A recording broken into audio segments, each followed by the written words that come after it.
بلا کسی تاخیر کے میں دعوت خطاب دے رہا ہوں ہمارے مہمان مقرر فضیلت الشیخ محمد علی یمنی حفظہ اللہ سے۔ آپ کا عنوان خطابت ہے لا الہ الا اللہ اور اس کے مفہوم اور اس کے تقاضے۔ اس موضوع پر شیخ محترم کا خطاب ہوگا۔ آپ حضرات سے گزارش ہے کہ آپ حضرات بالکل پرسکون انداز میں بیٹھ کر کے اس اہم ترین موضوع کو سماعت فرمائیں۔ جزاکم اللہ خیر۔ السلام علیکم ورحمۃ اللہ وبرکاتہ۔ الحمد للہ نحمده ونستعینه ونستغفره ونعوذ باللہ من شرور انفسنا ومن سیئات اعمالنا من يهده الله فلا مضل له ومن يضلله فلا هادي له واشهد ان لا اله الا الله وحده لا شريك له واشهد ان محمدا عبده ورسوله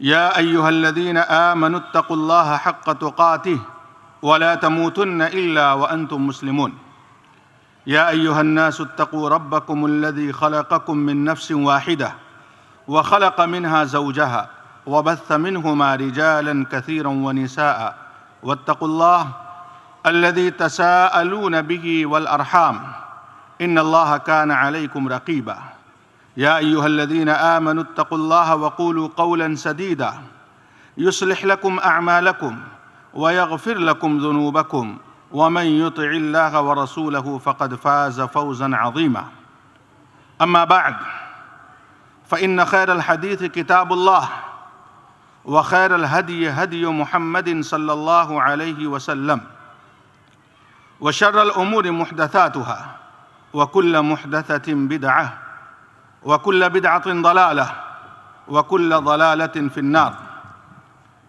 قال الله تبارك وتعالى في كتابه الكريم أعوذ بالله من الشيطان الرجيم فاعلم أنه لا إله إلا الله واستغفر لذنبك وللمؤمنين والمؤمنات والله يعلم متقلبكم ومثواكم وقال الإمام البخاري رحمه الله تعالى في صحيحه حدثنا عبيد الله بن موسى قال أخبرنا حنظلة بن أبي سفيان عن عكرمة بن خالد عن ابن عمر رضي الله عنهما قال قال رسول الله صلى الله عليه وسلم بني الإسلام على خمس شهادة أن لا إله إلا الله وأن محمدا رسول الله وإقام الصلاة وإيتاء الزكاة والحج وصوم رمضان۔ محترم حضرات،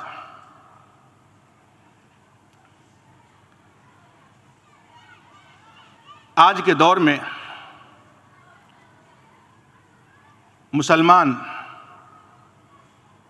بلکہ مسلمانوں کی اکثریت لا الہ الا اللہ محمد الرسول اللہ پڑھتی ہے، لیکن استقراء و تتبع کی بنیاد پر یہ بات کہی جا سکتی ہے کہ 100 میں 95 لوگ ایسے ہیں جن کو لا الہ الا اللہ کا ترجمہ یا اس کا مفہوم معلوم نہیں ہے، بس وہ پڑھتے ہیں۔ اسی لیے آپ دیکھیں گے کہ لوگ لا الہ الا اللہ محمد الرسول اللہ بھی پڑھتے ہیں اور ساتھ میں اللہ رب العالمین کے ساتھ شریک بھی ٹھہراتے ہیں۔ لوگ لا الہ الا اللہ بھی پڑھتے ہیں، غیر اللہ کی نظر و نیاز بھی کرتے ہیں۔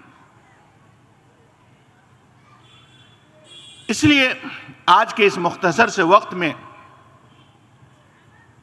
میں یہ بتانا چاہوں گا کہ لا الہ الا اللہ محمد الرسول اللہ جو ہم لوگ پڑھتے ہیں، پڑھنے والے کے اندر کیا کیا چیزیں پائی جانی چاہیے، اور جب تک یہ چیزیں پائی نہیں جائیں گی لا الہ الا اللہ محمد الرسول اللہ پڑھنے کا ان کو خاطر خواہ فائدہ نہیں ہوگا یا بعض حالات میں بالکل ہی فائدہ نہیں ہوگا. بعض حالات میں اسلام میں ان کا داخلہ بھی نہیں ہوگا اگرچہ وہ لا الہ الا اللہ محمد الرسول اللہ پڑھ رہے ہیں.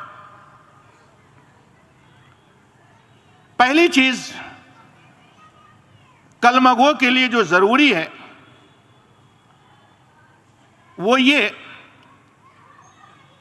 کہ لا الہ الا اللہ محمد الرسول اللہ کا مفہوم، اس کا معنی کیا ہے.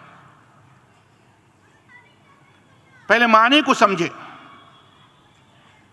اگر معنی نہیں معلوم ہے تو وہ پڑھے گا اور گڑبڑ بھی کرے گا، جیسا کہ آج کا مسلمان کرتا ہے. اس لیے اللہ تبارک و تعالی نے اپنے نبی جناب محمد الرسول اللہ صلی اللہ علیہ وسلم پر یہ آیت نازل کی، فَاعْلَمْ أَنَّهُ لَا إِلَهَ إِلَّا اللَّهُ. اے نبی صلی اللہ علیہ وسلم آپ جان لیں کہ اللہ کے سوا کوئی عبادت کے لائق نہیں. تو لا الہ الا اللہ کا معنی کیا ہے؟ لا معبود یستحق العبادۃ الا اللہ، کہ اللہ کے سوا کوئی عبادت کا مستحق نہیں ہے اس دنیا کے اندر. اور قرآن حکیم میں دوسری جگہ اللہ تبارک و تعالیٰ نے ارشاد فرمایا وَلَا يَمْلِكُ الَّذِينَ يَدْعُونَ مِن دُونِهِ الشَّفَاعَةَ إِلَّا مَنْ شَهِدَ بِالْحَقِّ وَهُمْ يَعْلَمُونَ،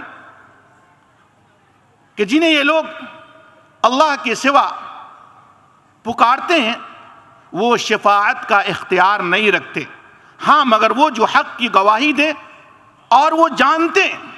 مفسرین کہتے ہیں ای بقلوبہم معنی ما نطقوا به بألسنتہم، یعنی لا الہ الا اللہ جو پڑھتے ہیں دل میں اس کا معنی بھی معلوم ہو جو وہ اپنی زبان سے ادا کر رہے ہیں. اگر ہم زبان سے پڑھ رہے ہیں اور اس کا معنی پتہ نہیں ہے تو پڑھنے والے کو بہت زیادہ فائدہ نہیں ہوگا. جیسا کہ میں نے کہا کہ لا الہ الا اللہ پڑھ رہے ہیں، معنی معلوم نہیں ہے، اس لیے غیر اللہ کے در پہ سر بھی جھکا رہے ہیں. اس لیے معنی کا معلوم ہونا ضروری ہے. صحیح مسلم میں مظلوم مدینہ امیر المومنین حضرت عثمان بن عفان رضی اللہ تعالی عنہ سے مروی ہے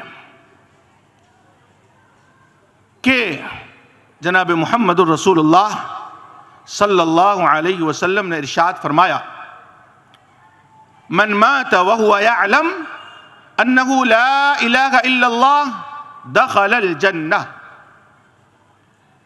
کہ جس کی موت اس حال میں ہوئی کہ وہ جانتا ہے کہ اللہ کے سوا کوئی معبود نہیں ہے تو وہ جنت میں داخل ہوگا.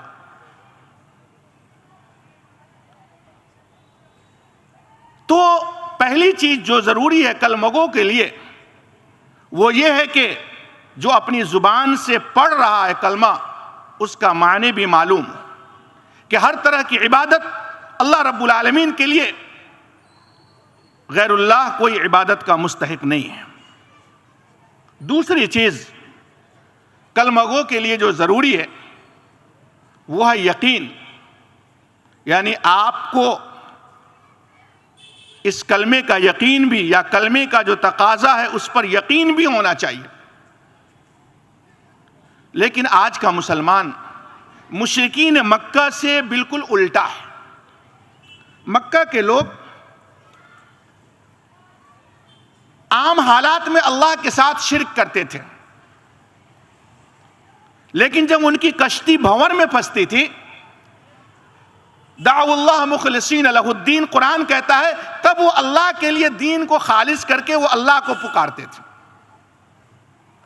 آج کے مسلمانوں کی حالت بالکل برعکس ہے.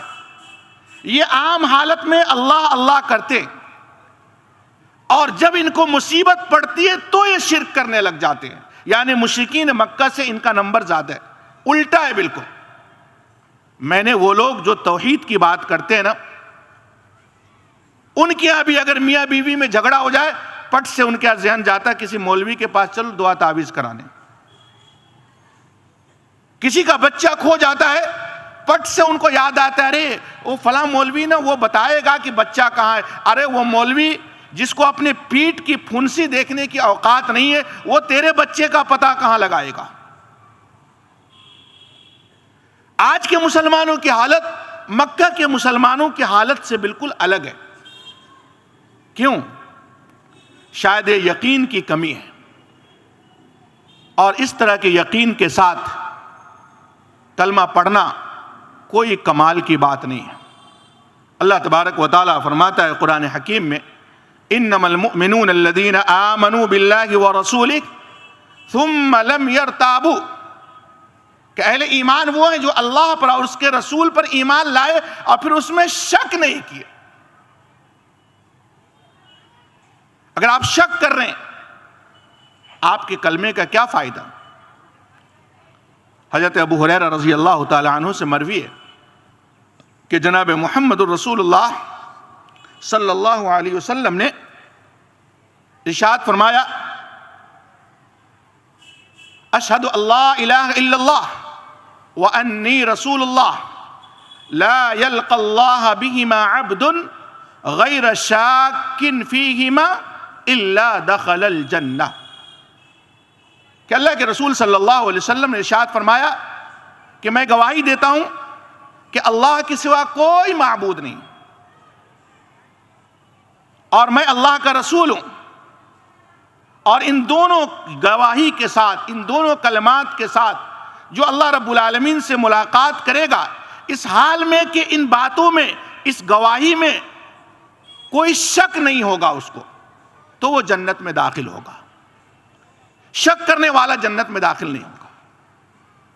وہی حضرت ابو ہریرہ رضی اللہ تعالی عنہ سے مروی ہے، ایک لمبی حدیث ہے جس کا ایک جملہ یہ ہے کہ من لقیت من وراء هذا الجدار یشہد ان لا الہ الا اللہ مستیقنا بها قلبہ فبشرہ بالجنہ، کہ ابو ہریرہ جس کو تم اس دیوار کے پیچھے پانا، اس حال میں کہ جو گواہی دیتا ہو کہ اللہ کے سوا کوئی معبود نہیں ہے، دل کے یقین کے ساتھ، تو اسے خوشخبری دے دینا جنت کی۔ اور ہے تو عبادہ بن صامت رضی اللہ تعالی عنہ سے مروی ہے کہ اللہ کے رسول صلی اللہ علیہ وسلم نے فرمایا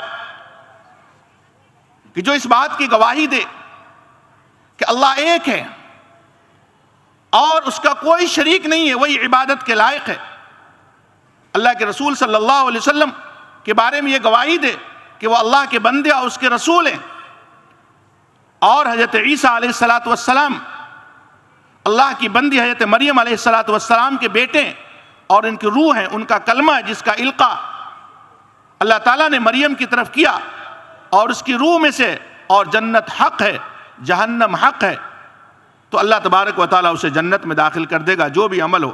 اور ایک روایت میں کہ جنت کے 8 دروازوں میں سے جس سے بھی چاہے گا وہ جنت میں داخل ہوگا۔ تو یقین ہونا چاہیے، جو یقین نہیں کرتا ہے اس کا نام منافق ہے۔ جو لا الہ الا اللہ پڑھے مگر اس کو یقین نہیں ہو، وہ منافق ہے۔ منافقین کیا کرتے تھے؟ قرآن حکیم ان کے بارے میں کہتا ہے، مذبذبین بین ذالک لا الہ ہؤلاء ولا الہ ہؤلاء، درمیانی میں ہچکولے کھا رہے ہیں، نہ مسلمانوں کی طرف پورے جا رہے ہیں نہ ہی کافروں کی طرف پورے جا رہے ہیں۔ وَمَن يُضْلِلِ اللَّهُ فَلَن تَجِدَ لَهُ سَبِيلًا، جس کو اللہ گمراہ کر دے آپ اس کے لیے ہدایت کی کوئی راہ نہیں پائیں گے۔ تو دنیا میں بھی ان کا معاملہ یہ، ان کے ٹھکانے کے بارے میں اللہ نے کہا ان المنافقین فی الدرک الاسفل من النار، کہ یقیناً منافقین کا ٹھکانہ جہنم کے سب سے آخری طبقے میں ہوگا، اور یہ جو گڑبڑ معاملہ ہے ان کا دنیا کے اندر آخرت میں بھی گڑبڑ رہے گا۔ چنانچہ قبر میں جب سوال ہوگا کہ تم رسول اللہ صلی اللہ علیہ وسلم کے بارے میں کیا کہتے ہو، کہے گا ہا لا ادری سمعت الناس یقولون شیئا فقلتہ، میں کچھ نہیں جانتا، بس لوگوں کو کچھ کہتے ہوئے سنتا تھا تو میں بھی کہتا تھا، یقین نہیں تھا۔ میرے بھائیوں، تو دوسری چیز جو ضروری ہے وہ یہ کہ لا الہ الا اللہ پڑھنے والے کو اس پر یقین بھی ہونا چاہیے، اور تیسری چیز جس کو آپ کہہ سکتے ہیں اقرار باللسان و تصدیق بالقلب، یعنی لا الہ الا اللہ پڑھنے والا زبان سے بھی اس کا اقرار کرتا ہو اور دل سے بھی اس کی تصدیق کرتا ہو۔ اگر ایک آدمی ہے جو دل سے مانتا ہے کہ لا الہ الا اللہ محمد الرسول اللہ، یعنی اللہ کے سوا کوئی معبود برحق نہیں ہے، محمد صلی اللہ علیہ وسلم اللہ کے بندے اور اس کے رسول ہیں، یہ رسالت حق ہے، نبوت حق ہے، کلام الہی حق ہے، لیکن وہ زبان سے نہیں کہتا۔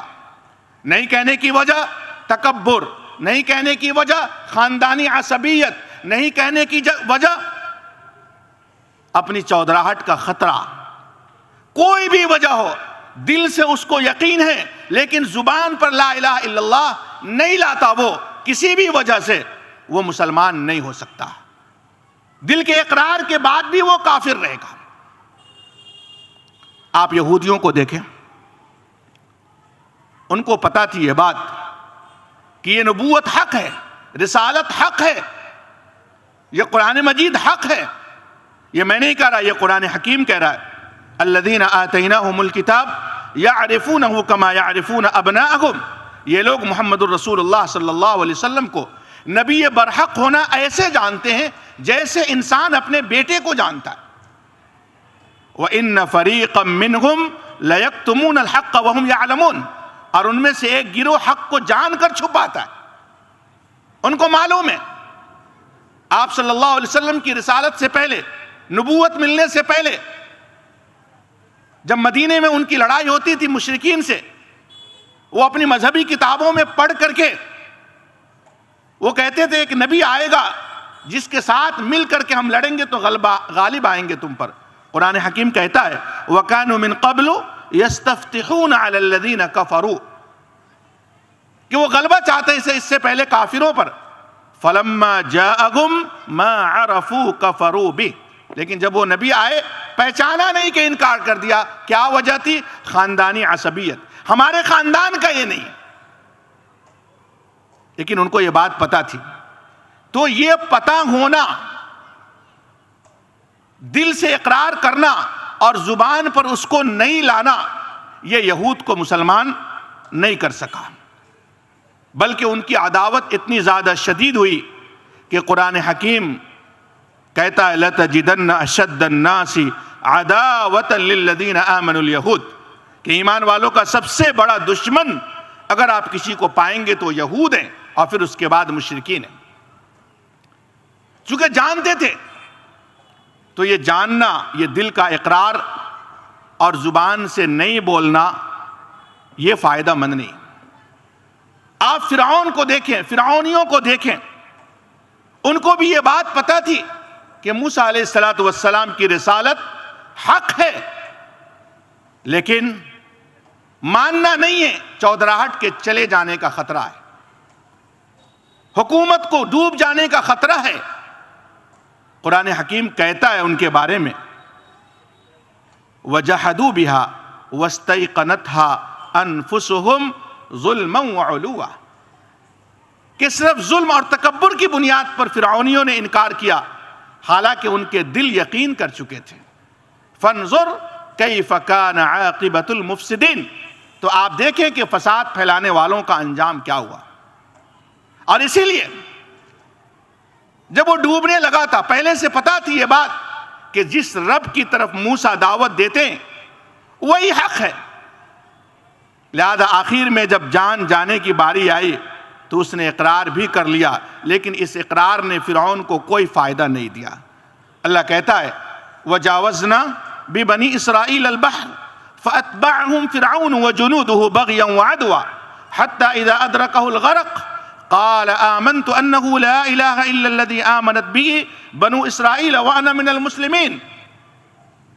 اللہ کہتا ہم نے بنی اسرائیل کو دریا پار کرا دیا، تو فرعون ظلم و استبداد کی بنیاد پر اور اس کے لشکر پیچھا کیے، یہاں تک کہ جب وہ ڈوبنے لگا تو کہنے لگا میں ایمان لاتا ہوں، اس بات پر اقرار کرتا ہوں، اس بات کا کہ کوئی معبود نہیں مگر وہ ذات جس پر بنی اسرائیل ایمان لائے، اور میں مسلمانوں میں سے ہوں.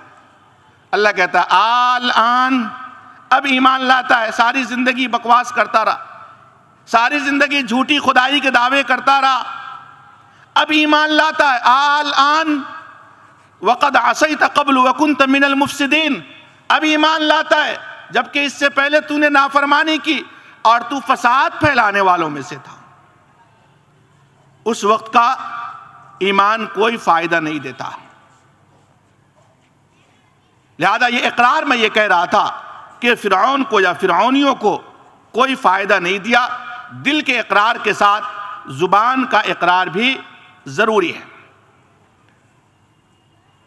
اسی طریقے سے مکہ کے بعض مشرکوں کو یہ بات پتہ تھی کہ یہ نبوت حق ہے, یہ رسالت حق ہے, لیکن تکبر کی بنیاد پر, چودراہٹ کے کھو جانے کی بنیاد پر یا اس اندیشے سے انہوں نے لا الہ الا اللہ کا انکار کیا.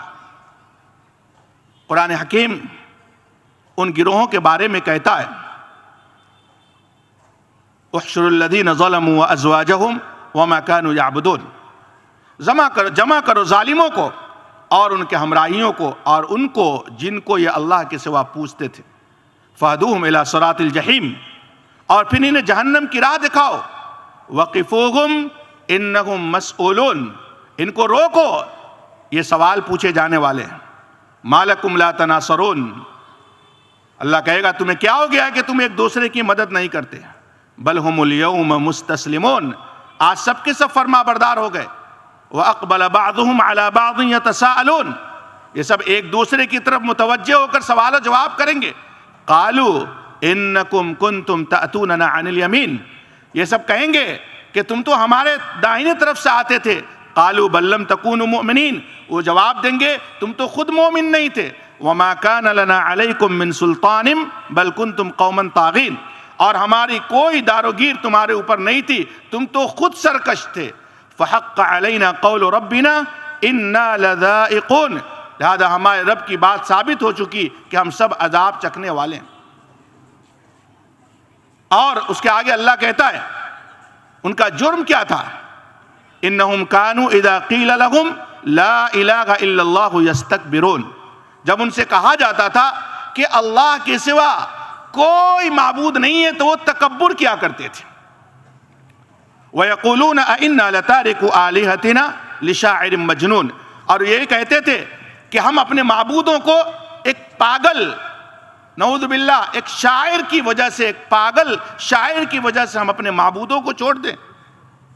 اللہ کہتا ہے ان کا جواب دیتے ہوئے بل جاء بالحق وصدق المرسلین, کہ بلکہ یہ رسول تو حق لے کر کے آئے اور یہ تمام رسولوں کی تصدیق بھی کرتے ہیں. انکم لذائق العذاب العلیم, تم لوگ دردناک عذاب کے مزے چکھنے والے ہو. قرآن حکیم نے کیا کہا بعض مشرکین مکہ کے بارے میں کہ یہ ازراہ تکبر, یہ ایمان نہیں لائے لیکن ان کو یقین تھا. آئیے میں ذرا اس کی ایک دو مثال بتاتا ہوں آپ کو. مستدرک حاکم میں اور بیہقی کی سنن میں حضرت نوفل بن ابی اقرب اپنے والد سے روایت کرتے ہیں کہ کان لہب بن ابی لہب یسب النبی صلی اللہ علیہ وسلم, کہ ابو لہب کا بیٹا لہب یہ جناب محمد الرسول اللہ صلی اللہ علیہ وسلم کو گالیاں بکتا تھا.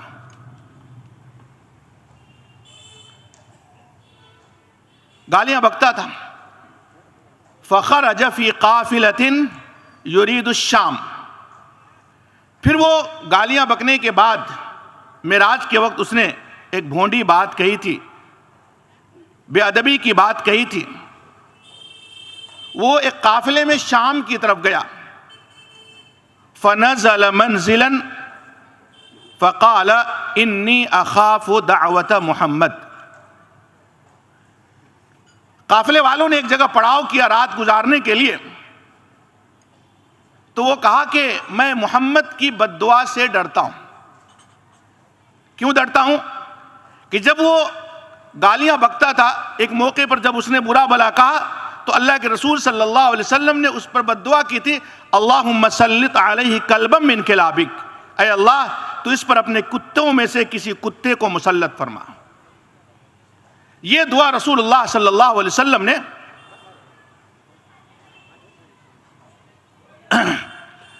دی تھی کہ اللہ تو اپنے کتوں میں سے کسی کتے کو اس پر مسلط فرما دے۔ تو جب وہ قافلے والوں کے ساتھ شام کی اور نکلا، راستے میں پڑاؤ کیے قافلے والے، اس وقت یہ ڈر ہوا، بعض تاریخی روایت میں لکھا ہوا اس مقام پہ، شرات کے مقام پہ شیر بہت زیادہ رہا کرتے تھے اور وہی جگہ ان کو رات گزارنی تھی، تو وہ کہا کہ میں محمد کی دعا سے بد دعا سے ڈرتا ہوں۔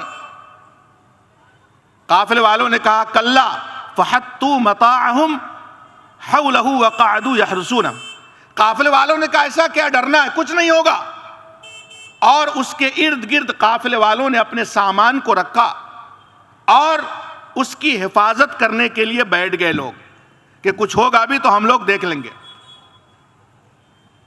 فجاء الاسد فانتزعه فذهب به، رات ہوئی، شیر آیا جنگل سے اور اس کو چھین کر کے قافلے والوں سے لے گیا، قافلے والے نہیں بچا سکے۔ بہرحال اس حدیث کو بیان کرنے کا مقصد یہ ہے کہ اس نے جب الٹا سیدھا کہا تھا، برے القاب، بری باتیں کہی تھی جناب محمد رسول اللہ صلی اللہ علیہ وسلم کو، وہ از راہ تکبر یہ بات کہی تھی۔ اگر نہیں اس کے دل میں یہ بات نہیں بیٹھی ہوتی تو وہاں نہیں کہتا انی اخاف دعوت محمد، کہ میں محمد کی بد دعا سے ڈرتا ہوں، اور ہوا وہی کہ اس مظلوم کی بد دعا لگی اس کو۔ یہاں پر اگر مجھے اجازت ہو آپ لوگوں کی، تو میں موضوع سے ہٹ کر کے ایک بات آپ لوگوں کو یاد دلا دیتا ہوں۔ ہمارے ملک میں بھی گاہے بگاہے جناب محمد الرسول اللہ صلی اللہ علیہ وسلم کو گالیاں بکی جاتی ہیں، ٹھیک؟ میں بہت ادب کے ساتھ، یہ علماء اکرام ہیں اور بات ریکارڈنگ بھی ہو رہی، پتہ نہیں کہاں کہاں پہنچے گی۔ میں ایک بات کہوں گا آپ لوگوں سے اور ہاتھ جوڑ کر کے کہوں گا کہ آپ اس بات کو غور سے سمجھیں، آپ غلط ہیں۔ ہمارے ملک میں بھی گالیاں گاہے بگاہے دی جاتی ہیں، اور ہمارے علماء کرام بعض، اگر سب نہیں تو، یا ہمارے سیاسی لیڈران ہمیں اس کے بعد سڑکوں پر اترنے کی دعوت دیتے ہیں۔ تم جلوس نکالو، تم مظاہرے کرو، تم پروٹیسٹ کرو، اور اس کے بعد کیا ہوتا ہے؟ پولیس کی لاٹھی کھاؤ اور جیل جاؤ۔ اور یہ اکسانے والے اپنے گھروں میں ہمیشہ رہتے ہیں، ان کو کبھی آپ نہیں دیکھو گے۔ کیا یہ مسئلے کا حل ہے؟ کیا شریعت ہماری خاموش ہے ایسے موقع پر کہ رسول اللہ صلی اللہ علیہ وسلم کو گالیاں دینے والوں کے ساتھ یہی ہونا چاہیے کہ آپ سڑکوں پر اتریں، لاٹھی کھائیں اور پھر اپنے گھروں میں جائیں، اور آپ کی حالت یہ ہو کہ پھرتے ہیں میر خار، کوئی پوچھتا نہیں؟ اس عاشقی میں لذت سادات بھی گئی۔ مہربانو، ایسا نہیں ہے۔ آپ پہلے اپنی حالت کو سمجھو۔ سب سے پہلے تو آپ یہ بتاؤ ہمیں، اور آپ کے لیڈران بتائیں، اور آپ کے بعض وہ لوگ جو اپنے آپ کو مدنی علماء کہتے ہیں، شرم آنی چاہیے اور ان کو اپنی ڈگری کو جوتے سے ڈونت دینی چاہیے، یا جلا کر اس کا آلو پیاز خریدنا چاہیے، جو آپ کو سڑکوں پر اتارتے ہیں اور اس کی ستائش کرتے ہیں۔ میں پوچھتا ہوں کیا قرآن و سنت خاموش ہے؟ پہلے تو یہ حالت طے کریں آپ کہ آپ کی بدعمالیوں کی وجہ سے، شریعت پر نہ چلنے کی وجہ سے آپ کون سی حالت میں، غلبے کی حالت میں یا مغلوبیت کی حالت میں۔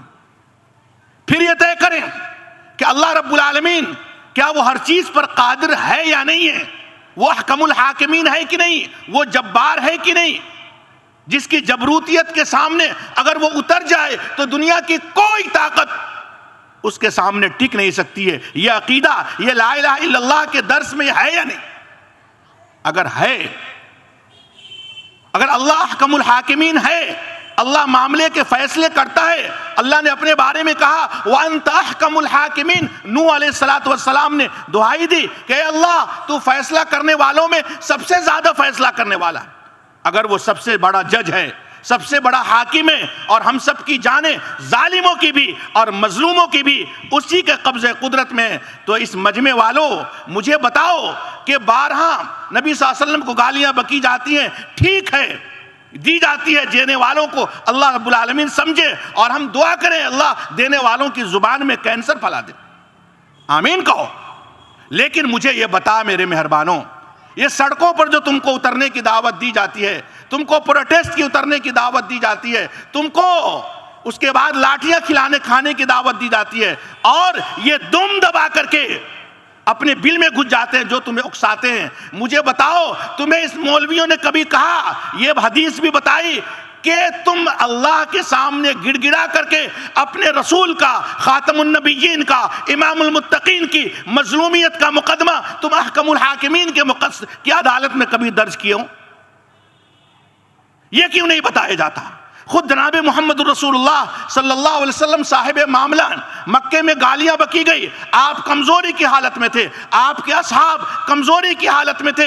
آپ نے یہ نہیں کہا، کسی صحابی کو یہ نہیں اکسایا کہ ابے میری رسالت کو نہیں ماننا ہے مت مان، میری نبوت کو نہیں ماننا ہے مت مان، لیکن تو مجھے گالیاں کیوں دے گا؟ میں بھی عبد المطلب کا پوتا، میں بھی آمنہ کا بیٹا، میں بھی عبداللہ کا بیٹا، میں بھی ابو طالب کا بھتیجا، تو گالیاں کون ہوتا ہے دینے والا؟ جیسا کہ ہمارے یہاں ماحول بنایا جاتا ہے کہ مت ماننا ہے مت مان، نہیں ماننا ہے نہیں مان، لیکن گالی تو کون دے گا؟ تیرا دین اپنی جگہ، میرا دین اپنی جگہ. یہ نعرے صحیح نہیں ہیں، یہ زمانے قدیم سے ہوتا چلا جا رہا ہے. یہ ہوگا، کرنا کیا ہے؟ عقل کے ہوش میں آپ کو رہنا ہے. ہمارے نبی نے کے بارے میں قرآن نے کہہ دیا لَقَدْ كَانَ لَكُمْ فِي رَسُولِ اللَّهِ أُسْوَةٌ حَسَنَةٌ. لوگو رسول اللہ کی زندگی میں تمہارے لیے آئیڈیل اور نمونہ ہے، بہترین نمونہ ہے. جذبات سے بات نہیں بنے گی اور اس طرح کے جذبات سے فیصلے نہیں ہوں گے. اللہ کے رسول صلی اللہ علیہ وسلم کو گالیاں دی گئی، بہت آپ لوگوں کو جوش آتا ہے، لیکن میں یہ پوچھتا ہوں یہ جوش کس کے سامنے، کس مالک کے سامنے؟ کیا اس مالک کے سامنے نہیں ابلنی چاہیے جو احکم الحاکمین ہے، جو جبار ہے، جو منتقم ہے؟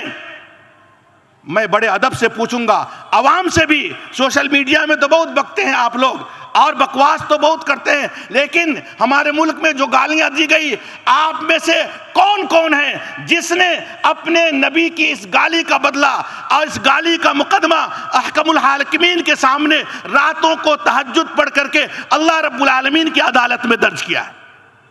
ہمارے ملک کے پردھان منتری سے یا اقتدار اعلیٰ سے آپ انصاف مانگتے ہو، جن کو خود نہیں معلوم ہے کہ انصاف کیا ہے. یہ کیا دھوکہ بنا دینا ہے، یہ کیا جذبات کا سودا ہے؟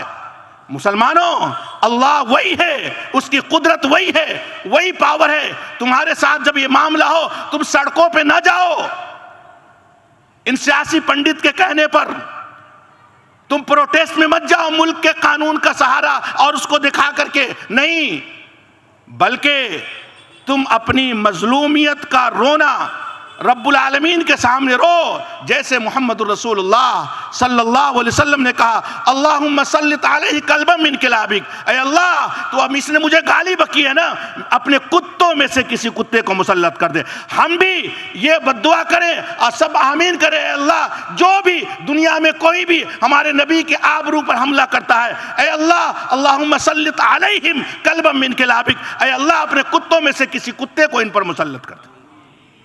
ہمیں سڑکوں پر جانے کی کوئی ضرورت نہیں ہے، ہمیں پروٹیسٹ پہ جا کر کے لاٹھیاں کھانے کی کوئی ضرورت نہیں ہے. ہمارے سامنے اللہ کا قرآن ہے اور نبی صلی اللہ علیہ وسلم کا دیا ہوا آئین ہے. یہ باتیں ہماری حلق کے نیچے تو آپ تو کیا بہت سارے مولانا حضرات کو بھی نہیں اتریں گی، لیکن یقین جانو حقیقت یہی ہے، جذبات سے کوئی معاملہ نہیں ہوتا. سمجھے کہ نہیں؟ یہ الگ بات ہے کہ آپ کے لوگ شاہین باغ لگانے والوں کی دبنگ نانیوں اور دادیوں کو سلوٹ مارتے ہیں اسٹیج سے. ان بے شرموں کو شرم نہیں ہے کہ ہم اس نبی کی امت ہے جس نے کہا لن یفلح قوم ولوا امرهم امرا، وہ قوم ہرگز کامیاب نہیں ہوگی جو اپنا حاکم، اپنا رہنما عورت کو بناتا ہے۔ بہرحال بات کہیں اور چلی گئی، میں نے اجازت لے کر کے موضوع سے ہٹنے کی بات کہی تھی۔ میں یہ کہہ رہا تھا کہ بعض وہ لوگ جو ازراہ تکبر دل سے مانے کہ لا الہ الا اللہ حق ہے لیکن زبان سے نہیں بولے، وہ کافر کے کافر ہی رہیں گے، وہ مسلمان نہیں ہوں گے۔ اسی طریقے سے چچا محترم کو بھی دیکھے، رسول اللہ صلی اللہ علیہ وسلم کے چچا، ان کو بھی یہ بات معلوم تھی۔ حضرت ابو ہریرہ رضی اللہ تعالیٰ عنہ فرماتے ہیں قال رسول اللہ صلی اللہ علیہ وسلم لعمہ قل لا الہ الا اللہ اشہد لک بہا یوم القیامہ۔ اللہ کے رسول صلی اللہ علیہ وسلم نے اپنے چچا سے کہا کہ آپ لا الہ الا اللہ کہیں، میں قیامت کے دن اس بات کے لیے، اس کلمے کے ذریعے آپ کے لیے گواہی دوں گا۔ کہا لولا تعیرنی قریش، کہ اگر اس بات کا اندیشہ نہ ہو کہ قریش کے لوگ مجھے شرم و حیا دلائیں گے، کہ انما غلبہ الجزع، کہ گھبراہٹ غالب آ گئی اور دین قبول کر لیا، لأقررت بها عینک، تو میں اس کلمے کو پڑھ کے اے بھتیجے تیری آنکھ ٹھنڈی کر دیتا۔ فانزل اللہ تعالی انک لا تہدی من احببت ولکن اللہ یہدی من یشاء۔ تو اللہ تبارک و تعالیٰ نے یہ آیت نازل کی جس کا ترجمہ یہ کہ اے نبی آپ جسے چاہیں ہدایت نہیں دے سکتے لیکن اللہ جسے چاہے ہدایت دے گا، اور وہ جانتا ہے کہ ہدایت یافتہ کون ہے۔ ورنہ کتنے اچھے اچھے اشعار ہیں اللہ کے رسول صلی اللہ علیہ وسلم کے چچا کے، کہ ایسا لگتا ہے کہ آج کا موحد بھی اس طرح کے اشعار شاید نہیں کہے گا۔ میں بعض کو سناتا ہوں، کہا تھا وَلَقَدْ عَلِمْتُ بِأَنَّ دِينَ مُحَمَّدٍ مِّن خَيْرِ أَدْيَانِ الْبَرِيَّةِ دِينًا، میں جانتا ہوں کہ محمد کا دین مخلوق کے دینوں میں سب سے زیادہ بہتر دین ہے، لیکن کیا ہے لولا الملامت او حذار مسبت لوجدتنی سمحا بذاک مبینا، لیکن اگر ملامت کا خطرہ نہیں ہوتا اور برا بھلا کہنے کا خطرہ نہیں ہوتا تو اس کلمے کو مجھے خوش اسلوبی کے ساتھ اعلانیہ طور پر کہتا ہوا ضرور پاتا۔ میں یہ کہہ رہا تھا کہ اقرار، دل کے اقرار کے ساتھ زبان کا اقرار ضروری ہے، لیکن اگر اس کا الٹا ہو معاملہ کہ ایک انسان زبان سے لا الہ الا اللہ کہے اور دل میں اس کا الٹا ہو تو بھی وہ مسلمان نہیں ہوگا۔ اس کی مثال کیا ہے؟ عام منافقین زمانے قدیم و جدید کے، اللہ تعالیٰ ان کے بارے میں کہتا ہے یقولون بافواہہم ما لیس فی قلوبہم، یہ منافقین اپنے منہ سے وہ اگلتے ہیں جو ان کے دل میں نہیں ہوتا۔ اور دوسری جگہ اللہ کہتا ہے یقولون بالسنتہم ما لیس فی قلوبہم، یہ اپنی زبانوں سے وہ بات کہتے ہیں جو ان کے دلوں میں نہیں ہوتا۔ سمجھے کہ نہیں؟ اور قرآن حکیم کہتا ہے وَإِذَا لَقُوا الَّذِينَ آمَنُوا قَالُوا آمَنَّا وَإِذَا خَلَوْا إِلَىٰ شَيَاطِينِهِمْ قَالُوا إِنَّا مَعَكُمْ إِنَّمَا نَحْنُ مُسْتَهْزِئُونَ، جب ایمان والوں سے ملتے کہتے بھیا ہم تمہارے ساتھ ہیں، ایمان لے آئے، اور جب اپنے شیاطین کے پاس جاتے ہیں کہتے ہم تو تمہارے ساتھ ہیں اور ان کا تو ہم مذاق اڑاتے ہیں۔ سمجھے کہ نہیں؟ ان کا تو ہم مذاق اڑاتے ہیں۔ اللہ ان کے بارے میں کہتا اولئک الذین اشتروا الضلالۃ بالہدی، یہی وہ لوگ ہیں جنہوں نے گمراہی کو ہدایت کے بدلے خرید لیا۔ بہرحال یہ منافقین ہیں جو زبان سے کہتے تھے لا الہ الا اللہ لیکن وہ دل سے نہیں مانتے تھے۔ اللہ کہتا ہے اذا جاءک المنافقون قالوا نشہد انک لرسول اللہ، کہ منافقین آپ کے پاس آتے اور کہتے ہم گواہی دیتے ہیں کہ آپ اللہ کے رسول ہیں، واللہ یعلم انک لرسولہ، اور اللہ بھی جانتا ہے کہ آپ اللہ کے رسول ہیں، واللہ یشہد ان المنافقین لکاذبون، اور اللہ جانتا ہے، ٹائم ہو گیا کیا؟ اور اللہ جانتا ہے کہ منافقین جھوٹے ہیں۔ اس لیے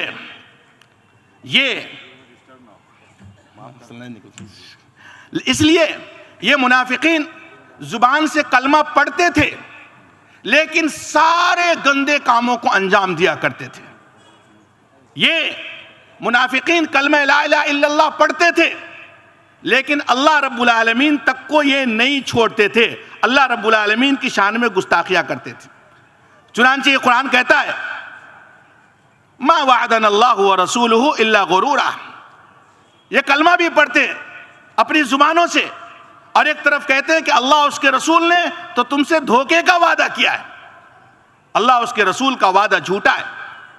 یہ قرآن بھی پڑھتے تھے، لا الہ الا اللہ بھی پڑھتے تھے اپنی زبانوں سے، محمد الرسول اللہ بھی پڑھتے تھے، اور رسول اللہ صلی اللہ علیہ وسلم کو کی شان میں بے ادبی بھی کرتے تھے۔ یہ بھی کہتے تھے ہوا اذن ومنہم الذین یؤذون النبی ویقولون ہوا اذن، یہ نبی کو تکلیف دیتے تھے اور یہ کہتے تھے یہ تو کان ہے، یہ ہر ایک کی بات کو سن لیتے ہیں، کان کے کچے ہیں۔ یہ کلمہ بھی پڑھتے تھے اور اہل ایمان کا مذاق بھی اڑاتے تھے۔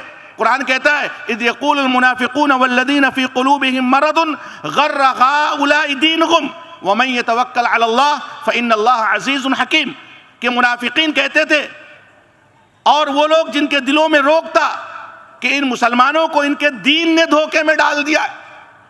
یہ لا الہ الا اللہ بھی پڑھتے تھے اور رسول اللہ صلی اللہ علیہ وسلم کو ان کا سرغنہ عبداللہ بن ابی مدینے میں بیٹھ کر کے اور سفر میں بیٹھ کر کے الٹی سیدھی باتیں بھی کرتا تھا۔ چنانچہ صحیح بخاری میں کہ اس کی گستاخی موجود ہے، کہتا تھا ایھا المر انہ لا احسن مما تقول ارجع الى رحلک فمن جاءک فاقصص علیہ۔ کبھی یہ کہتا تھا لئن رجعنا الى المدینہ لیخرجن الاعز منها الاذل، کہ اگر ہم مدینے لوٹ آئیں تو ان میں کا سب سے باعزت آدمی جو عبداللہ بن ابی ہے وہ سب سے ذلیل نعوذ باللہ محمد الرسول اللہ صلی اللہ علیہ وسلم کو نکال دے گا۔ یہ کلمہ بھی پڑھتے تھے اور اس کے بعد مسلمانوں کے لیے خلاف سازشیں بھی کرتے تھے وقت کے کافروں کے ساتھ مل کر کے۔ قرآن حکیم کہتا ہے الذین یتربصون بکم فإن کان لکم فتح من اللہ قالوا الم نکن معکم وإن کان للکافرین نصیب قالوا الم نستحوذ علیکم ونمنعکم من المؤمنین فاللہ یحکم بینکم یوم القیامہ ولن یجعل اللہ للکافرین علی المؤمنین سبیلا۔ یہ نتیجے کا انتظار کرتے تھے، جب مسلمانوں کو غلبہ ہوتا تو کہتے ہم تو تمہارے ساتھ تھے، اور جب کافروں کو کبھی وقتی غلبہ ہوتا تو کہتے ہم تمہیں کو روکے نہیں تھے، مسلمانوں سے فلانا ڈھکانا، ان کے ساتھ ہو جاتے۔ اور آج کے منافقین بھی وہی کرتے ہیں، آج کے منافقین بھی کلمہ پڑھتے ہیں۔ بہت ہمارے سماج میں جو ہے نا یہ سیاسی پنڈت لوگ، ان کو میں مولوی نہیں بولتا، حالانکہ مولوی بھی اپنے آپ میں ایک جملہ ہے، میں ان کو پنڈت بولتا۔ یہ لوگ آج بہت نعرے لگاتے ہیں، بھائی بھائی بھائی بھائی کے نعرے لگانا کس بات پر؟ انسان ہیں، قبیلے کے اعتبار سے بھائی ہے تو ٹھیک ہے، لیکن شرعی بھائی یہ گڑبڑ ہے۔ ہم یہ کہتے ہیں ہمارے ہندو ہمارے بھائی بھائی ہیں، جی بھائی اس لیے کہ ہم بھی انسان ہیں، ہمارے ان کے اور وہ بھی انسان ہیں۔ ہم لوگ ہو سکتا ہے قبیلے کے ہوں، قرآن حکیم اس طرح کی بھائی کی تو نفی نہیں کی، لیکن شرعی بھائی بہت نعرہ لگتا ہے ہمارے ملک میں نا، اس کو ہم بولنا نہیں چاہتے، کیا لفظ استعمال کیا جاتا، تیا تنی بھائی بھائی بہت بولا جاتا ہے نا، یہ شرعی نعرہ ہے، سمجھے کہ نہیں؟ بہت لوگ نعرہ لگاتے ہیں، یہ شرعی نعرہ ہے جو قابل توجہ ہے۔ میں کہتا ہوں آج کے منافقین بھی لا الہ الا اللہ پڑھتے ہیں جیسے مدینے کے منافقین پڑھتے تھے، لا الہ الا اللہ بھی پڑھتے اور اللہ کے لیے بدا کا عقیدہ بھی رکھتے، اور لا الہ الا اللہ بھی پڑھتے، اور ان کا مولوی موسوی کشف الاسرار میں لکھتا بھی ہے، جن عبارتوں کو میں صرف علماء کرام کی عدالت میں ڈالتا ہوں، آپ کے سامنے میرے باپ کی اوقات نہیں کہ میں ترجمہ کروں، میرے پاس وہ زبان نہیں ہے۔ جو لوگ اتحاد کی بات کرتے ہیں اس قوم سے، میں عالموں کی عدالت میں رکھنا چاہتا ہوں۔ یہ لا الہ الا اللہ بھی پڑھتے اور ایک طرف ان کا مولوی موسوی کشف الاسرار میں لکھتا ہے کہ ان النبی لا بد ان يدخل فرجه النار لانه وطئ بعض المشرکات كعائشة وحفصہ. میں ترجمہ بھی اس ملعون عبارت کا نہیں کر سکتا. یہ کلمہ بھی پڑھتے ہیں اور ایک طرف کہتے ہیں کہ حضرت علی اس مقام تک پہنچ گئے جہاں تک انبیاء نہیں پہنچے. یہ کلمہ بھی پڑھتے ہیں اور صحابہ کو مرتد بھی کہتے ہیں. یہ کلمہ بھی پڑھتے ہیں اور امہات المومنین کو بھدی بھدی گالیاں بھی بکتے ہیں. یہ کلمہ بھی پڑھتے ہیں اور وقت کے ظالموں کے ساتھ مل کر کے اہل اسلام کے خلاف سازشیں بھی کرتے ہیں. یہ کلمہ بھی پڑھتے ہیں اور تمام صحابہ کرام کے مرتد ہونے کا عقیدہ بھی رکھتے ہیں. امہات المومنین پر گندی گندی باتیں بھی کرتے ہیں. یہ منافقین ہیں، منافقین. مسلمانوں سمجھو، یہی تمہارے سانپ ہیں آستین کے. انہوں نے تاریخ میں کبھی بھی تمہارے ساتھ وفا نہیں کیا. آج تم اس سے وفاداری کی امید کیوں رکھتے ہو؟ ان کا کلمہ بھی وہی منافقوں والا ہے. یقولون بألسنتہم ما لیس فی قلوبہم. یہ اپنی زبانوں سے وہ بات کہتے ہیں جو ان کے دل میں نہیں ہوا کرتی. اور یہ ایک بات تھی کہ زبان کلمہ پڑھنے والوں کے لیے ضروری ہے کہ دل اور زبان دونوں یکساں ہونا چاہیے. اور بولوں، آج کے منافقین کلمہ بھی پڑھتے ہیں اور اس کے بعد صحابہ کرام کو سود خور بھی بولتے ہیں. آج کے منافقین کلمہ بھی پڑھتے ہیں اور یوسف علیہ السلام کو اٹلی کے ماسولینی سے تشبیہ بھی دیتے ہیں. آج کے منافقین کلمہ بھی پڑھتے ہیں اور کہتے ہیں کہ داعی اسلام اپنی دعوت و تبلیغ میں ناکام ہو گئے تو تلوار اٹھائی. آج کے منافقین کلمہ بھی پڑھتے ہیں اور اللہ کو اتنا عاجز اور کمزور سمجھتے ہیں کہ قطر میں بیٹھ کر کے وہ کہتا تھا کہ لولا اللہ عرض نفسه علی الخلق ما وحصل هذه النسبہ، کہ اللہ بھی اگر مخلوق پر اگر اپنے آپ کو پیش کرتا تو اتنا ووٹ حاصل نہیں کر سکتا تھا. آج کے منافقین نعرے بھی لگاتے حماسیت کے اور کہتے ہیں کہ یہود و نصارہ سے جو ہماری جنگ ہے وہ زمین کی ہے، وہ اسلام کی اور شریعت کی لڑائی نہیں ہے. لہذا ان کے دھوکے میں مسلمانوں تمہیں آنے کی ضرورت نہیں ہے. آج کے منافقین دیکھنا اس دور جدید میں جتنے بھی حماسیت کے نعرے لگاتے ہیں، جتنے بھی جذباتیت کے نعرے لگاتے ہیں، میں اپنے ناقص مطالعے کی روشنی میں ایک بات کہتا ہوں، ان کا ڈی این اے نہیں، ان کے دل کو ٹیسٹ کرنا تم ایک آلہ دے کر کے جاتا ہوں. علماء کرام موجود ہیں، میں ان کی موجودگی میں ایک بات کہنا چاہتا ہوں. آج کے دور میں جتنے بھی خوارج ہیں، جتنے بھی یہ تحریکی لوگ ہیں، ان کا ان کو ٹیسٹ اگر کرنا ہے تو یاد رکھنا یہ ایک بات کو، وہ بات کیا ہے؟ اس روئے زمین میں یا اسلامی شریعت میں کم از کم سب سے مظلومانہ قتل اگر کسی کا ہوا ہے، ناحق اگر کسی کا قتل ہوا ہے، تو رسول اللہ صلی اللہ علیہ وسلم کے داماد امیر المومنین خلیفہ ثالث حضرت عثمان بن عفان رضی اللہ تعالیٰ عنہ کا ہوا. جتنے بھی یہ تحریکی ہیں، ایک الٹرا ساؤنڈ لے لو، ان میں سے کسی کا بھی دل عثمان غنی رضی اللہ تعالیٰ عنہ سے پاک نہیں ہوگا. یہ بات آپ اچھی طرح یاد رکھنا. اور ہمیشہ زمانے قدیم و حدیث میں آپ دیکھو گے کہ یہ حضرت عثمان غنی رضی اللہ تعالیٰ عنہ کے قاتلوں کو برحق بتانے میں اور ان کی غلطیاں نکال کر کے ان کے ظالموں کا دفاع کرنے میں لگے ہوئے رہیں گے. آپ چنانچہ آپ خلافت و ملوکیت کو دیکھو، اس سے پہلے تو آپ دیکھ لو العدالت الاجتماعیہ کا مصنف سید قطب کا لکھا تھا، اس نے تو صاف آر پار کر دیا. کیا کہا تھا؟ وَأَخِيرًا ثَارَتِ الثَّائِرَةُ عَلَىٰ عُثْمَانَ وَاخْتَلَطَ فِيهَا الْحَقُّ بِالْبَاطِلِ وَالْخَيْرُ بِالشَّرِّ وَلَكِنْ لَا بُدَّ أَن يَنْظُرَ الْأُمُورَ بِرُوحِ الْإِسْلَامِ أَن يُقَرِّرَ أَنَّ تِلْكَ الثَّورَةَ كَانَتْ أَقْرَبَ إِلَىٰ رُوحِ الْإِسْلَامِ وَاتِّجَاهِهِ من موقف عثمان او بالادق من موقف مروان. اس نے تو آر پار کر دیا. کہتا ہے اس آیت کا، اس کا ترجمہ یہ ہے اس عبارت کا کہ حضرت عثمان غنی رضی اللہ تعالیٰ عنہ کے خلاف جنہوں نے انقلاب کا نعرہ لگایا تھا عبداللہ بن سبا یہودی نے، اور جنہوں نے حضرت خلیفہ وقت کو قتل کیا تھا، ان کا انقلاب، ان کی چیخ و پکار برحق تھی اور اسلام کی روح سے زیادہ قریب تھی.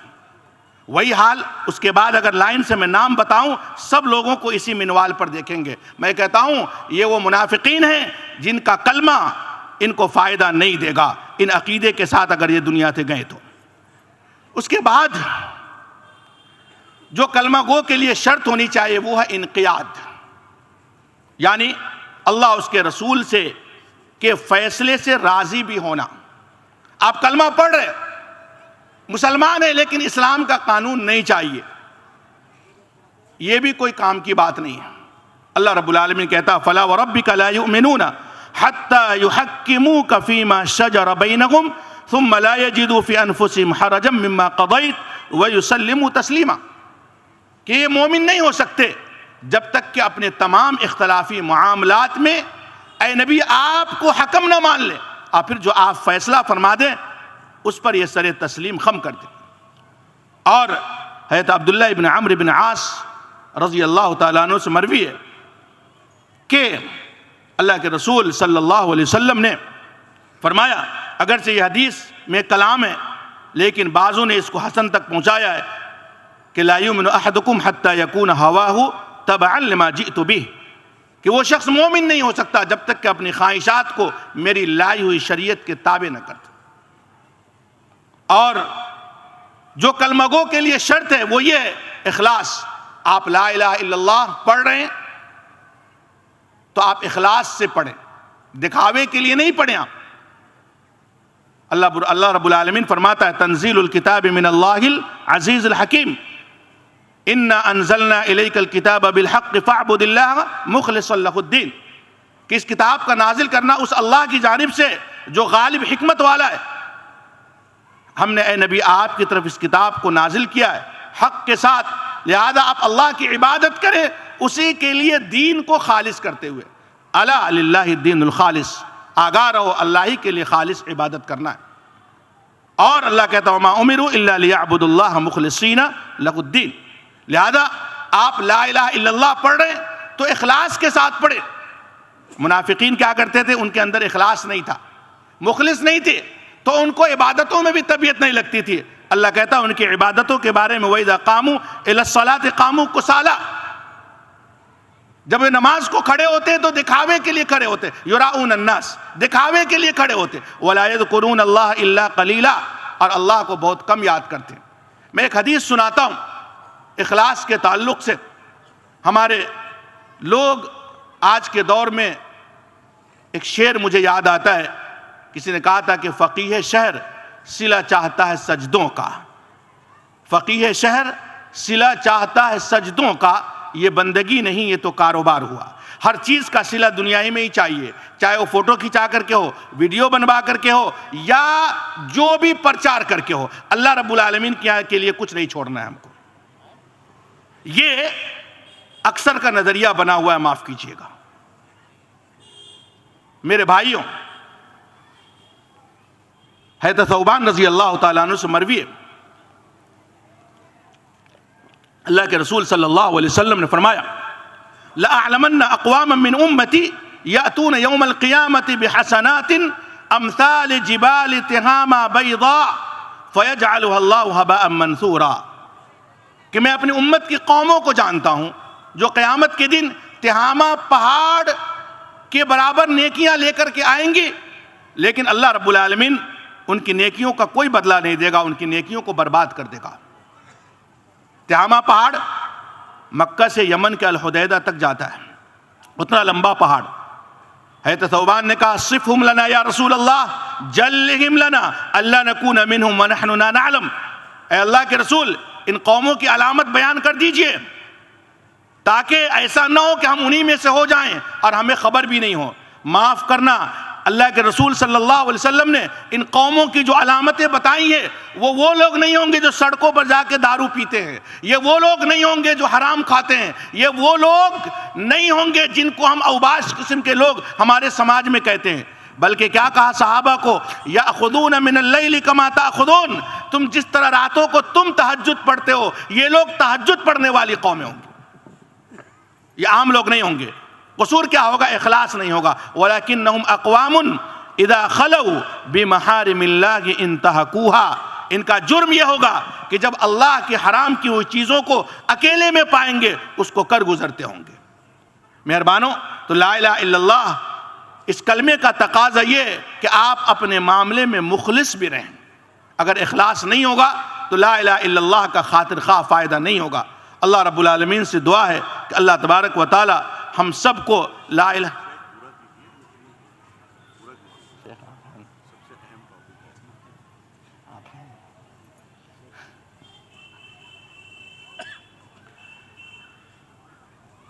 اور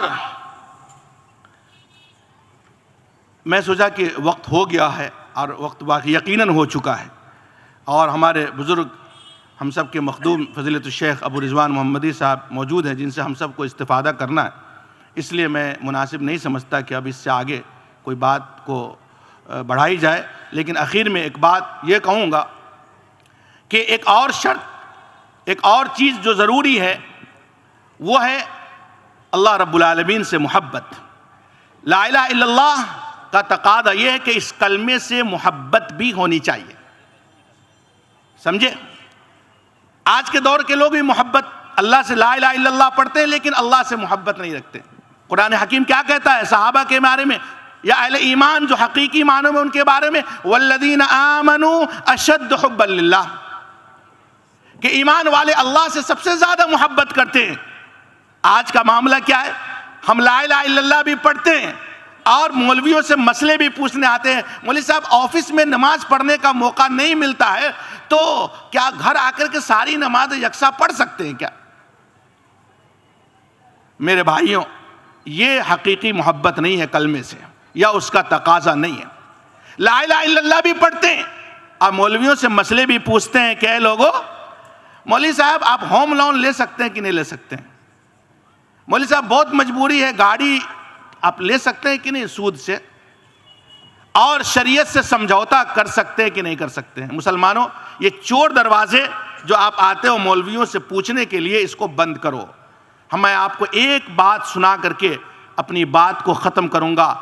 صحابہ اکرام جو ان آیتوں کے پہلے مخاطب ہیں ان کو اس کلمے سے کیسے محبت تھی۔ بعض تو آپ جانتے ہی ہو کہ مکے میں حضرت بلال کو کیسے ستایا جاتا تھا، حضرت عمار بن یاسر کو کیسے ستایا جاتا تھا، حضرت سمیہ کو کیسے ستایا جاتا تھا، لیکن ان بزرگوں کو ان کے ایمان سے کوئی بھی چیز نہیں پھیر سکی۔ یہ ان کی محبت تھی۔ میں آپ کو ایک واقعہ سناتا ہوں تاریخی۔ اسلام کے پہلے سفیر کون ہیں؟ وہ ہیں صحابی رسول ہے حبیب بن زید انصاری رضی اللہ تعالی عنہ۔ مسیلمہ کذاب جب جھوٹی نبوت کا دعویٰ کیا تھا تو رسول اللہ صلی اللہ علیہ وسلم نے ان کو اپنا خط دے کر کے مسیلمہ کے پاس بھیجا تھا۔ اس نے، اس ظالم نے، اس ملعون نے سب سے پہلے عربوں میں قاصد کو قتل کرنے کی سنت کو پامال کیا تھا۔ جب وہ مسیلمہ کے دربار میں پہنچے تو خط دیکھا جناب محمد رسول اللہ صلی اللہ علیہ وسلم کا، تو کہا کہ اتشہد ان محمد رسول اللہ، کیا تو گواہی دیتا ہے کہ محمد اللہ کے رسول ہیں؟ کہا بالکل۔ کہا اتشہد انی رسول اللہ، کیا اس بات کی گواہی دیتا ہے کہ میں بھی اللہ کا رسول ہوں؟ کہا ان فی اذنی صمما ما تقول، ابے پاگل یہ کیا کہہ رہا ہے؟ میرے کان تمہارے جملے سننا بھی نہیں پسند کرتے۔ آج وہ ہے نا، وہ پاکستان کا پرائم منسٹر جو تھا، اللہ تعالیٰ اس کی حکومت کا زوال اور جلدی کر دے اور اس کو توبہ کی توفیق دے، ورنہ اس کو جہنم رسید کرے، جس کا نام عمران خان ہے۔ کیا بولا تھا؟ رسول اللہ صلی اللہ علیہ وسلم کو جو آخری نبی نہیں مانے گا ان کو کافر بولنا، یہ بات سمجھ میں نہیں آتی۔ دیکھ لو یوٹیوب پہ۔ ارے بھائی کائے نہیں سمجھ میں آتی؟ قرآن مجید کی 100 سے زیادہ آیتیں، اللہ کے رسول آخری نبی ہیں۔ جو کوئی رسول اللہ صلی اللہ علیہ وسلم کو بھی نبی مانے اور یہ بھی کہے کہ اس کے بعد پنجاب کا کانڑا بھی نبی تھا، وہ ایمان میں نہیں ہو سکتا، وہ کافر کا کافر رہے گا۔ آخری نبی ماننا ضروری ہے، سمجھے کہ نہیں؟ مسیلمہ نے بھی یہی اقرار کرایا تھا، اللہ کے رسول محمد الرسول اللہ اللہ کے رسول ہے، کہا ہاں، کہا میری بھی گواہی دو، میں بھی ہو جاؤں. کہا بے تیرے جملے کو سننا بھی میرے کان گوارا نہیں کرتے. مسیلمہ نے کہا اس کے ایک ہاتھ کاٹ دو.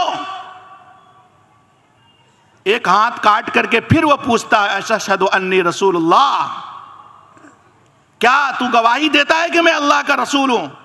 پھر صحابی رسول ہے حبیب، پھر اس نے دوسرے ہاتھ کٹوائے جلاد سے، کہا اب بول اتشہد انی رسول اللہ، میری نبوت کی گواہی دے جھوٹی. پھر اس صحابی رسول نے وہی جملہ دہرایا، یہاں تک کہ ان کے پاٹ پاٹ کاٹا مسیلمہ نے، اور پوچھتا رہا. وہ جان دے دیے لیکن اس بات کا اقرار نہیں کیے کہ اللہ کے رسول صلی اللہ علیہ وسلم کے بعد بھی کوئی نبی ہے. یہ ان کو کلمے سے محبت تھی مسلمانوں، اور تم کو بات بات میں شریعت سے تنازل کی بات کرتے ہو، بات بات میں مصلحت کی چادر اوڑھ کر کے شریعت کا سمجھوتا کرتے ہو. یہ تمہیں کلمے سے محبت ہے، اور اصحاب محمد کو وہ تھی. آپ نے وہ بھی سنا ہوگا حضرت عبداللہ بن حذافہ سہمی رضی اللہ تعالیٰ عنہ کا واقعہ کہ کسرا نے اصحاب محمد کو تیل میں کھولتے ہوئے تیل میں ڈالا تھا، اور اس کے بعد ایک صحابی رسول بھی اس کلمے سے پھرنے کو گوارا نہیں کیا. مسلمانوں آج کیا ہو رہا ہے؟ آج کلمے سے وہ محبت نہیں ہے جو صحابہ محمد صلی اللہ علیہ وسلم کو تھی. اس لیے آج کا مسلمان باتوں بات میں شریعت سے سمجھوتے کی بات کرتا ہے، باتوں بات میں وہ اپنے ولا اور برا کو جو کلمے کا تقاضا ہے وہ اپنے جوتوں سے روتتا ہے. اللہ تبارک و تعالیٰ سے دعا ہے کہ اللہ تبارک و تعالیٰ ہم سب کو اس کلمے کے تقاضے پر عمل کرنے کی توفیق عطا فرمائے، اور اسی کے ساتھ ہم سب کا خاتمہ ہو. وآخر دعوانا ان الحمد للہ رب العالمین.